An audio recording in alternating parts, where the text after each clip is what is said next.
আজকে Indian secular ফ্রন্টে আমি আজকে জয়েন করলাম। इनकलाब जिंदाबाद जिंदाबाद जिंदाबाद आईएसएफ जिंदाबाद जिंदाबाद जिंदाबाद प्राक्तन विधायक आराबुल इस्लाम के आईएसएफ ए स्वागतम स्वागतम स्वागतम। আমার তো আমি মনে করি যে ভাঙড়ের ছেলে যারা মারা গেছে তাদের আত্মার প্রতি শান্তি কামনা করি।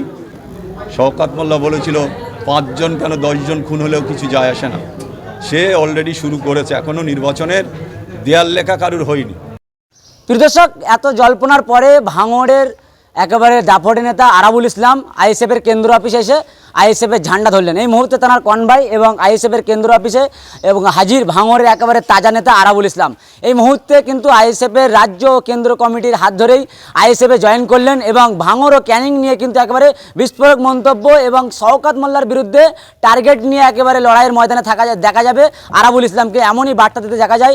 এই মুহূর্তে আরাবুল ইসলামের কনভাই তিনি কিন্তু এই মুহূর্তে আইএসএফের কেন্দ্র অফিসের সামনে তার কনভাই এই সাইডে দেখতে পাচ্ছেন একাধিক গাড়ি এসছেন এবং ভাঙড় বিধানসভা থেকে আরাবুল ইসলামের নেতৃত্বে এবং কি জানাচ্ছেন আরাবুল ইসলাম আইএসএফে জয়েন করার পরে সরাসরি আমরা দেখানোর চেষ্টা করব। কেন শুভেচ্ছা জানাচ্ছি আজকে ইন্ডিয়ান সেকুলার ফ্রন্টে আমি আজকে জয়েন করলাম। এখানে আমার রাজ্য কমিটির প্রেসিডেন্ট আছেন, এখানে রাজ্য কমিটির জেনারেল সেক্রেটারি আছেন, এখানে আমার জেলার প্রেসিডেন্ট তিনিও আছেন, ক্যানিং বিধানসভা তিনিও আছেন। আমার যেটা বলার, আমি অনেকদিন আগে থেকেই মনের কাছে ঠিক করেছিলাম যে আমি ইন্ডিয়ান সেকুলার ফ্রন্টটা করবো। ভাঙড় থেকে আমার দলীয় যারা কর্মী তৃণমূল কংগ্রেসের, তারা কিন্তু বারবার আমার বোঝানোর চেষ্টা করেছিল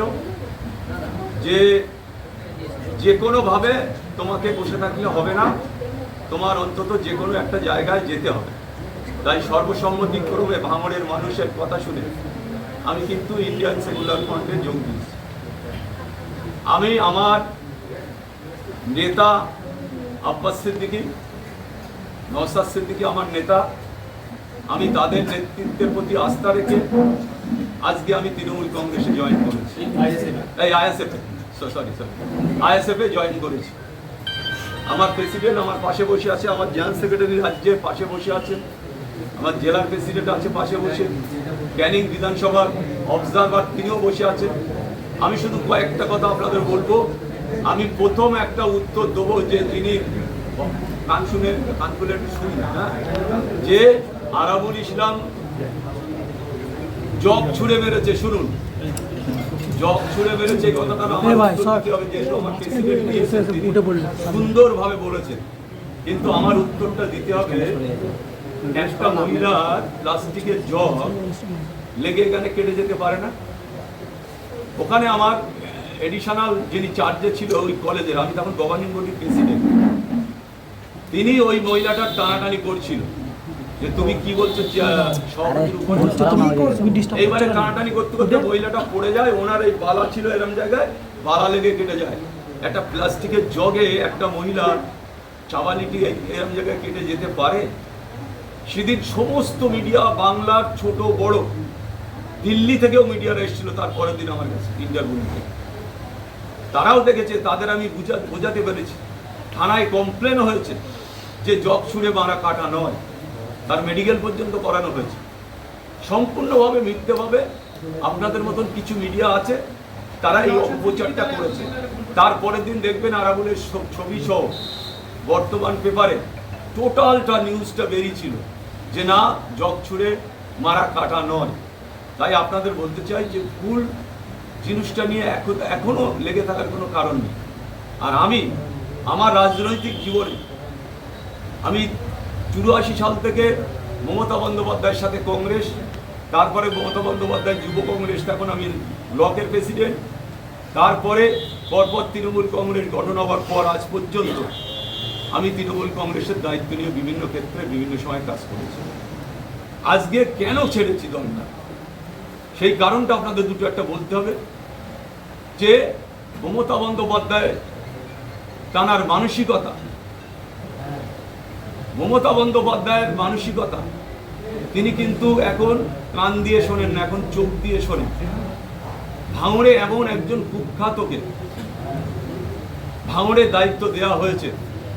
শুধু কুখ্যাত নয়, তিনি নিজেও বলেছিলেন বোমবাদিস ক্যানিংয়ে, তুই এই করিস সেই করিস, মেশিন নিয়ে তুই ঘোরাঘুরি করিস। আজও সেই ব্যক্তি, আপনারা আজকেরও একটা খবর দেখবেন, আজকেরও দুজন ছেলে মারা গেছে বোম বাঁধতে গিয়ে দুজন ছেলে মারা গেছে। এটা আপনাদের জেনে রাখা উচিত যে একজন ক্রিমিনাল, একজন অত্যাচারিত, একজন তোলাবাজ, একজন ভাঙড়ের মাটিতে ক্যানিংয়ের মাটিতে যার হাতে রক্তে লাল হয়ে গিয়েছে, সেরকম একজন ব্যক্তিকে মমতা বন্দ্যোপাধ্যায় মাথায় তুলেছে। তার একটাই কারণ, ভাঙড় থেকে রসদ যায়, রসদ। আমি আর ডাইরেক্ট বলছিলাম, ভাঙড় থেকে অনেক কিছু পান যিনি এখন বাংলার মুখ্যমন্ত্রী। সেই কারণে একজন কুখ্যাত খুনি, একজন অত্যাচারিত। আজকে আপনারা ভাবতে পারেন, গত কয়েকদিন আগে তিনি পোলেরহাট বাজারে, পোলেরহাট থানায় যাচ্ছিলেন, থানা থেকে ফিরছেন, তখন 20খানা গাড়ি থানার সাথে, থানার লোক ফিট করা ছিল, থানার লোকই বোম মেরেছে। তারপরে আইএসএফ এর লোকেদের অ্যারেস্ট করা হয়েছে, এখনো তারা জেলে আছে। বেশ কিছু ছেলে তারা সেখানে ছিলও না, নেতৃত্ব, অঞ্চল নেতৃত্বদের নামেও কেস করে তাদের বাইরে রাখা হয়েছে। আজকে এই ধরনের হচ্ছে শওকত মোল্লার প্ল্যান। সেই প্ল্যান আজকে পরিষ্কার প্রমাণ হয়ে গেল। আল্লাহ দেখিয়ে দিল যে মিথ্যে করে আইএসএফদের নামে কেস দেওয়া আর বোম মারা, আজকে দুজন ছেলে তৃণমূল কংগ্রেসের, আজকে তারা মৃত্যুর সাথে মৃত্যু হয়েছে। আর 4 জনের হাত পা উড়ে গেছে, হসপিটালে আছে। তাও সেটা কোথায়? ক্যানিং হসপিটাল, ক্যানিংয়ে ওই যে জায়গাটা কি আনসার, ঝোড়োর মোড়ে, ক্যানিংয়ে ঝোড়োর মোড়ে শওকত মোল্লার নিজস্ব জায়গা। সেখানে 4 জন ভর্তি আছে, কারুর পা চলে গেছে, কারুর হাত চলে গেছে। তারাও 4 জন মৃত্যুর সাথে লড়াই করছে, যে কোনো সময় মারা যেতে পারে। আজকে এই ধরনের চক্রান্ত, এই ধরনের অত্যাচার, আমি সেই কারণে আমি বসে থাকতে পারিনি, যে আমি বসে থাকতে পারিনি। তারপরে আমি সিদ্ধান্ত নিয়েছি যে আমি আইএসএফটা করব। আইএসএফটা সিদ্ধান্ত আজ থেকে কয়েক মাস আগে নিয়েছি। তারপরে পরপর প্রসেস চলতে আলোচনা করতে আজকে আমি দলে জয়েন করলাম। আমি শুধু একটাই কথা বলবো, যে দুজন পীরজাদা, যাদের নেতৃত্বে গোটা রাজ্য কেঁপে উঠেছে, আজকে যাদের নেতৃত্বের প্রতি বাংলার মানুষ আস্থা রাখছে, আমি সেইরকম একজন ব্যক্তি, সেইরকম নেতৃত্বের হাতে হাত দিয়ে আজকে এই দলে আমি অংশগ্রহণ করলাম। এটা আমার গর্ব। আমি এটা মনে করি যেটা আমার গর্ব, যে আজকে নওশাদ ভাই, আব্বাস ভাইদের মতো ব্যক্তিদের হাত ধরে আমার পাশে আমার দলের সভাপতি বসে আছেন, একজন শিক্ষিত অত্যন্ত ভদ্রলোক। তাদের নেতৃত্বের প্রতি আজকে আমি শুনি, বক্তব্য শুনি, আমার সেক্রেটারি এখানে বসে আছে, অত্যন্ত বক্তব্য দেয়, সুন্দর বক্তব্য। হয়তো আমরা এতটা ভালো বক্তব্য নাও দিতে পারি, তবে আগামী দিনে আমি শুধু একটা কথা বলবো, যে ভাঙড় আর ক্যানিংয়ে শান্তি বজায় রাখার জন্য একদিকে মানে সবাই মিলে ভাঙড়কে শান্ত করতে হবে। যেমন নওশাদ ভাই আছে, তিনি যেভাবে নির্দেশ দেবেন, যেভাবে আদেশ দেবেন, সেটা আমরা নির্দেশ আদেশ মেনে চলব। আপনাকে যদি একেবারে ফিরে যাবেন না তো আবার তৃণমূলে? একটা ব্যাপার, আরাবুল ইসলামকে বাংলার মানুষ চেনে। আরাবুল ইসলাম যে থুতু ফেলে, সেই থুতু আর গেলে না। কোনোদিনই কোশ্চিনকালেও সেটা হবে না যে আরাবুলকে ভালো লোভ দেখাবে, আরাবুল চলে যাবে, সেই ব্যক্তি আরাবুল ইসলাম নয়। আমি আবার বলছি যে কোনো কারণে আমি এই দলটায় যখন এসেছি, কোনো কারণে কোনো দলে যাওয়ার কোনো প্রশ্ন নেই।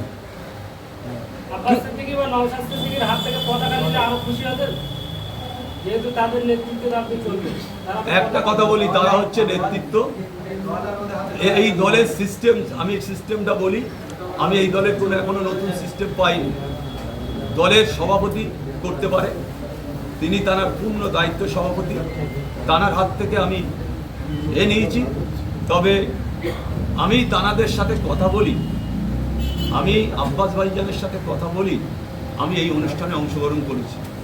তানারা বড় দায়িত্বে আছে, তানাদের হাতে পতাকা নিলে খুশি হওয়াটা সেটা কোনো বড় কথা নয়। তানাদের নেতৃত্ব, যিনি পতাকা তুলে দিয়েছেন, সেটাই আমি খুশি, সেটাই আমি মেনে নিচ্ছি। আব্বাস ভাইজান নির্দেশ দিয়েছে, সেই নির্দেশ মেনে আমরা বিধানসভা চলছে, সামনে বিধানসভা ভোট, এই বিধানসভার মধ্যে যদি আপনাকে প্রার্থী করা হয় কোন কেন্দ্রটাকে বেছে নেবেন? শুনুন, দল যে সিদ্ধান্ত নেবে আমি তার বাইরে নয়।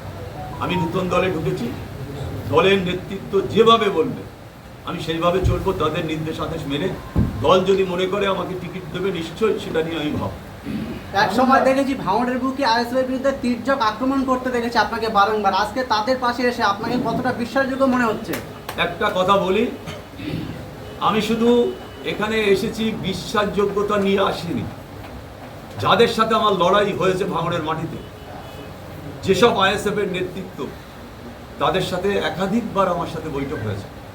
তাদের নির্দেশ, তারাও চেষ্টা করেছে যে আমাকে বলেছে আইএসএফ করতে হবে। তাদের মনের সাথে আমার মনের মিল হয়েছে ভাঙড়ের নেতৃত্বের সাথে। এখানে কোনো প্রশ্নই নেই যে তাদের সাথে আমার কিভাবে চলবো। আমি অলরেডি তাদের সাথে অন্তর বুকে বুক রেখে তাদের সাথে আমি চলছি অলরেডি 3 মাস। একাধিক বৈঠক হয়েছে আইএসএফের ভাঙড় বিধানসভার যারা নেতৃত্ব আছে 13টা অঞ্চলে, তাদের সাথে আমার একাধিকবার বৈঠক হয়েছে, একাধিকবার আলোচনা হয়েছে। তারা আমাকে জোর করে বলেছে ভাই এই দলটা করতে হবে। আমি মেনে নিয়ে, তাদের আন্তরিকতা ভালোবাসা মেনে নিয়ে আমি এই দলটায় অংশগ্রহণ করেছি। আপনাকে যদি আইএসএফ দল থেকে শওকত মোল্লার ডেরাতে দায়িত্ব দেওয়া হয়, আপনি কতটা একেবারে লড়াইয়ের মধ্যে প্রস্তুত হবেন, না এটা ভয়ের শঙ্কা লাগছে? এই ব্যাপারটা শুনুন, আমি আজকে আর বেশি কিছু বলবো না। এটা পরবর্তীতে নিশ্চয়ই একদিনে বললে শেষ হয়ে যাবে। পরবর্তীতে আপনারা দেখতে থাকুন আরাবুল ইসলাম কি বলতে পারে। বলছি হঠাৎ যে নির্বাচন হয়েছে, ভাঙড় বিধানসভায় যত নির্বাচন হয়েছে তত নির্বাচনে আমরা হিংসা দেখেছি, বোমাবাজি, শেষ নির্বাচনে একই চলে। আরেকটা নির্বাচন আসছে, আজকে 2 জন বোমবাদ দিয়ে গিয়ে আহত হয়েছে, আহত কথা নিহত, মারা গেছে, নিহত হয়েছে। আপনি কি মনে করছেন নতুন রাজনৈতিক দলে আসার পর এই ভাঙড়কে আপনি নিয়ন্ত্রণ করতে পারবেন? ভাঙড়ের সাধারণ মানুষ নিশ্চিন্তে ভোট দিতে পারবে? বা আইএসএফও কি ভাবছে ভাঙড়ের এই সন্ত্রাস আটকানো? শুনুন, এটা নিয়ে নওশাদ ভাই বলবে। 1 নম্বর কথা, আমি একটা কথা বলবো যে আমি নওশাদ ভাই চাই ভাঙড়ের শান্তি বজায় থাকুক। আমিও চেষ্টা করব, নওশাদ ভাইও চেষ্টা করবে, তিনি বিধায়ক। আমি 100% চেষ্টা করবো ভাঙড়ের কোনো রকম বড় ধরনের ঘটনা না হয়।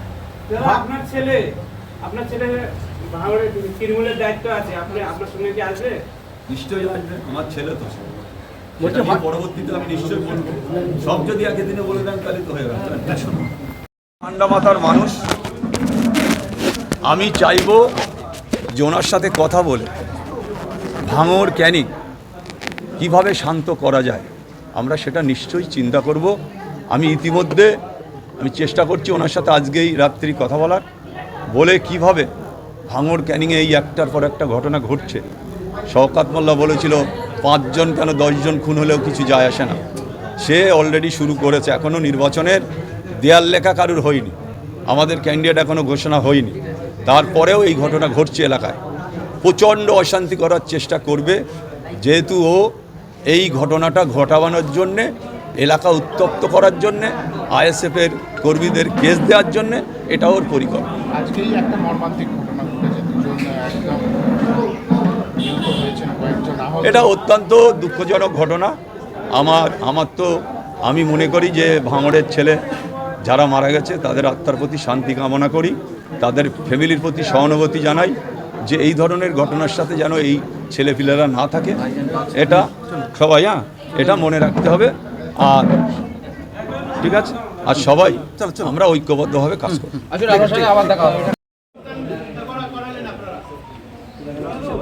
প্রশ্ন আমার কাছে না ওনার কাছে?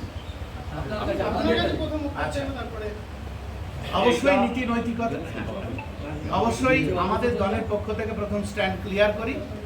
অবশ্যই নীতি নৈতিকতার প্রশ্নটা আমরা আজ রাখিনি, বিগত দিন থেকে আজও এবং আগামী দিনেও আমাদের নীতি নৈতিকতার প্রশ্নটাকে আমরা সামনে রাখব। আমার দেশের সংবিধান যে সিস্টেমের কথা বলে, দেশের সংবিধান অনুসারে কারাগার তৈরি হয়েছে, যে কারাগারকে আমরা কারাগার বলতে পারি না, কিন্তু সাংবিধানিক পরিভাষা কি? সংশোধনাগার। তাহলে আমার দেশের রাষ্ট্র যদি কোনো অপরাধীকে তার সুযোগ দেয় তাকে সংশোধনাগারে রেখে সংশোধন করার, তাহলে আমরা কেউ দেশ এবং দেশের সংবিধানের ঊর্ধ্বে কেউ নই। সুতরাং কোনো মানুষ তিনি যদি তার বিগত দিনের রাজনৈতিক জীবনের যে অন্ধকার দিকগুলো ছিল সেই দিককে পরিত্যাগ করে নতুন করে সংবিধান মোতাবেক নতুন করে ভারতবর্ষের যে গণতন্ত্র, আমাদের ঐতিহ্য, আমাদের যে পরম্পরা, সেই পরম্পরা মেনে তিনি যদি রাজনৈতিক কর্মকাণ্ড নতুন করে শুরু করতে চান, আমাদের সংবিধানেই সেই প্রভিশন রয়েছে। এটাকে সুযোগ দেওয়া আসলে সংবিধানকে এবং সাংবিধানিক সুযোগকে মর্যাদা দেওয়া বলেই আমরা মনে করি। যার বিরুদ্ধে এতদিন ধরে লড়াই করেছেন আপনারা, তাকে আজকে সঙ্গে নিয়ে পাশে বসিয়ে আপনাদের অন্যদের বিরুদ্ধে লড়াই করতে হবে। এটা যদি বলেন তাহলে এক কথায় উত্তর হচ্ছে যে এটাই তো আমাদের নৈতিক জয়। তার কারণ আমরা তো লড়াই করছি ন্যায়, সাংবিধানিক গণতন্ত্র, সাংবিধানিক মর্যাদা এগুলোর জন্য। তাই আমাদের সঙ্গে কেউ যদি বিগত দিনের তার এই অসাংবিধানিক যে বিষয়গুলো ছিল সেটা পরিত্যাগ করে আমাদের সাংবিধানিক পথে এবং মর্যাদার পথে আমার পার্টির যে গণতন্ত্র, সেই গণতন্ত্রের পথে হাঁটতে চায়, সেটা তো আমরা মনে করি সেটা তো মানুষের জয়। এটা আইএসএফ এর জয় নয়, এটা যারা সংবিধানকে সামনে রেখে চলতে চায় তাদের সবার জয়। নওশাদ সিদ্দিকী এবং আব্বাস সিদ্দিকী প্রতিষ্ঠাতা এবং চেয়ারম্যান ছাড়া আপনারা আজকে দলে জয়েন করেন।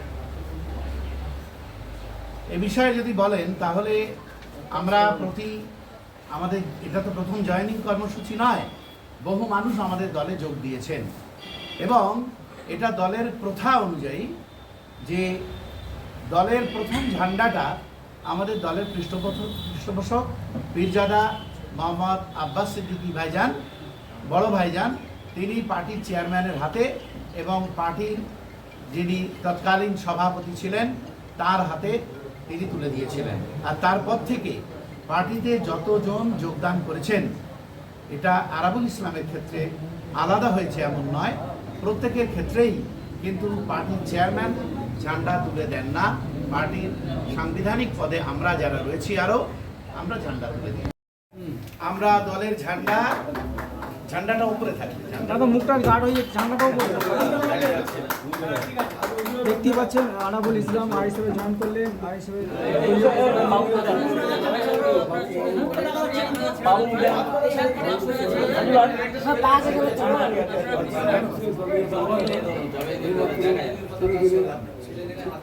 স্লোগান দিন, ইনকিলাব জিন্দাবাদ, জিন্দাবাদ, জিন্দাবাদ, আইএসএফ জিন্দাবাদ, জিন্দাবাদ, জিন্দাবাদ। প্রাক্তন বিধায়ক আরাবুল ইসলামকে আইএসএফ এ স্বাগতম, স্বাগতম, স্বাগতম।